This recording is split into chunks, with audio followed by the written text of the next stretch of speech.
நாளைக்கான வீடியோ தாங்க வந்திருக்கு. வீடியோ வந்து சூப்பராக இருந்துச்சு அப்படின்னு தாங்க சொல்லணும். அதாவது நம்ம மாறன், வீரா 2 பேர் வந்து நைட் டைமில் வந்து அந்த கடைக்குள்ளேயே மாட்டிக்கிட்டாங்க அப்படின்னு தாங்க சொல்லணும். அந்த நேரத்தில் 2 பேருக்கு வந்து காதல் வந்து வர ஆரம்பிச்சிருச்சு அப்படின்னு தாங்க சொல்லணும். அதெல்லாம் பார்க்குறதுக்கு நம்ம சேனலை மட்டும் மறக்காமல் லைக் அண்ட் சப்ஸ்கிரைப் மட்டும் பண்ணிடுங்க. ஃபஸ்ட்டு எடுத்தோடனே நம்ம வீரா வந்து மாறனை பற்றி பெருமையாக சொல்கிறாங்க. கோட் சூட்டு போட்டு இன் பண்ணி டீசெண்டாக இருக்கிறவங்க தான் நல்லவங்க கிடையாது, நம்ம மாறன் மாதிரி இருக்கிறவங்களும் நல்லவங்க தான் அப்படிங்கிற மாதிரி சொன்னோடனே நம்ம அவங்களோட மாறனோட தம்பி சொல்கிறாரு, அண்ணே என்ன அண்ணனை பற்றி இப்படி சொல்லிக்கிட்டு இருக்கீங்க அப்படிங்கிற மாதிரி சொல்கிறாங்க.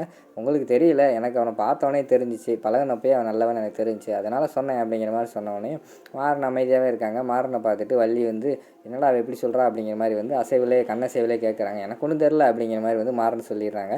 அடுத்து வந்து வள்ளி வந்து மனசுக்குள்ளே யோசிச்சுக்கிட்டு இருக்காங்க. எப்படியோ ஒரு மருமகளை அந்த வீட்டில் வந்து தள்ளிட்டாங்க, அதோட முடிச்சுக்கிறணும். இன்னொரு மருமகளை வீட்டிலேருந்து எடுக்கவே கூடாது சாமி அப்படிங்கிற மாதிரி சொல்லிவிட்டு அவங்க அந்த இடத்துலேருந்து போயிடுறாங்க. அடுத்த சீனில் வந்து டெக்ஸ்டைலில் தான் காட்டிக்கிட்டு இருக்காங்க. ஜவுளி கடையில் வந்து எல்லாருமே வேலையை முடிச்சு போய்கிட்டு இருக்காங்க. நம்ம வீரா மட்டும் அந்த நேரத்தில் மும்முரமாக வேலை பார்த்துக்கிட்டு இருக்காங்க. அவங்களோட ஃப்ரெண்டு வா போவோம் அப்படிங்கிற மாதிரி கூப்பிட்றாங்க. இல்லை நீ போ, எனக்கு கொஞ்சம் ஒர்க் இருக்குது, அதை முடிச்சுட்டு வரேன் அப்படிங்கிற மாதிரி சொல்லிவிட்டு அவங்க ஒர்க் பார்த்துக்கிட்டே இருக்காங்க. அந்த நேரத்தில் கடைசியாக வந்து நம்ம மாறன் வந்து செல்ஃபோனை வந்து தொலைச்சிடுறாரு. அவர் வந்து தேடிக்கிட்டே அலைகிறாரு அந்த பக்கமும் இந்த பக்கமும்.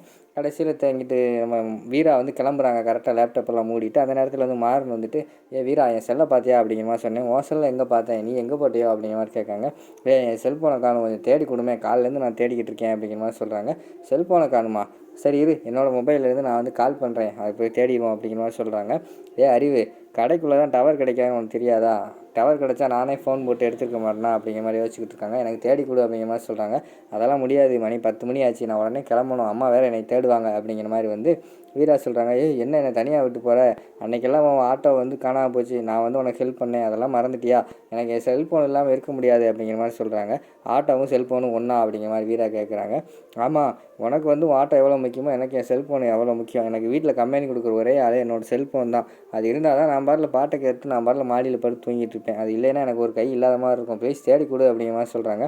என்னால் முடியாது, நான் கிளம்புறேன் அப்படிங்கிற மாதிரி சொல்கிறாங்க. அன்னைக்கு உனக்காக பிரியாணியெல்லாம் சமைச்சு கொடுத்தேன், அதெல்லாம் நீ மறந்துட்டியா அப்படிங்கிற மாதிரி சொல்கிறாங்க. எப்போ பார்த்தாலும் இதையே சொல்லாத, நான் தேடி தொலைக்கிறேன் வா அப்படின்னு சொல்லிட்டு அவங்களும் ரொம்ப நேரமாக அங்கிட்டு எல்லா பக்கமும் தேடிக்கிட்டு இருக்காங்க. மணி 10:30 ஆயிடுச்சு. 10:30 மணிக்கு வந்து வெளியில் இருக்கிற வாட்ச்மேன் வந்து ஷட்டரை இறக்கிட்டார், மெயின் ஷட்டரை வந்து இறக்கிட்டார். இவங்களும் கடைசியில் தேடி ஒரு இடத்துல இருந்து வீரா வந்து மொபைல் எடுத்துடுறாங்க. இந்த இருக்கு பாரு மொபைல் அப்படிங்கிற மாதிரி சொன்னோன்னே, ஓ இங்கே வச்சனா, காலையில் லோடாக இருக்கும்போது எனக்குள்ளே வச்சுருந்தேன், மறந்துட்டேன், சரிவா போவோம் அப்படின்னு சொல்லிட்டு 2 பேரும் வராங்க. அங்கே பார்த்தா ஷட்ரு வந்து மூட்டி கிடக்கு. அதை பார்த்தவொடனே மாறன் வந்து ஐயையோ சற்று வேறு மூடிட்டாங்களே, எஃப்எம் வேறு ஆரம்பிச்சிருவாளே அப்படின்னு சொன்னவொடனே வீர ஆரம்பிச்சிடுறாங்க. ஐயையோ போச்சு, எங்கள் அம்மா தேடுவாங்க, நான் வீட்டுக்கு போகணும், உன்னால தான் இப்படி ஆச்சு அப்படி இப்படின்னு சொல்ல ஆரம்பிச்சிடுறாங்க.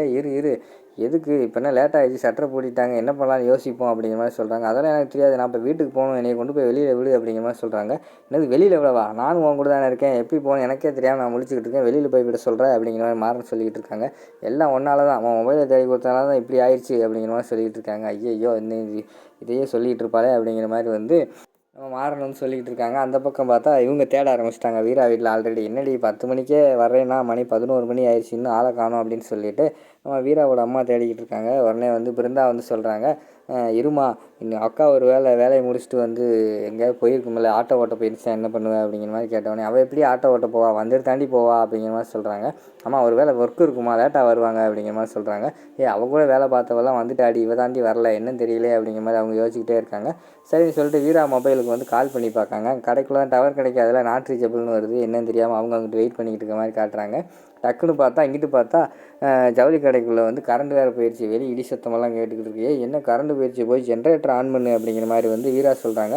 ஜென்ரேட்டரை எப்படி ஆன் பண்ணுறது, வெளியில் தான் சுவிட்ச் இருக்குது, ஷட்டரை திறந்தால் தான் போட முடியும் அப்படிங்கிற மாதிரி சொல்லுவாங்க. ஐயோ போச்சா, இப்போ நான் என்ன பண்ணுறது, சரி உன் செல்லை டார்ச்சாவது போடு அப்படிங்கிற மாதிரி சொல்கிறாங்க. உடனே வீரா செல் எடுத்துப்பாங்க. அவங்க செல்லு ஹேங் ஆகிடுச்சு, செல்லு வேறு ஹேங் ஆகிடுச்சு, என்ன பண்ணுறதுன்னு தெரியலையே அப்படிங்கிற மாதிரி சொல்லிக்கிட்டு இருக்காங்க. சரி நான் போய் வெளிச்சம் கொண்டு வரேன்னு சொல்லிட்டு ஒரு மெழுகுவர்த்தி வச்சுக்கிட்டு மாறன் வந்து 2 கல்லை வச்சு டம்முன்னு அடிச்சுக்கிட்டு இருக்காங்க. அந்த இடத்துக்கு வந்து வீரா வந்து வராங்க.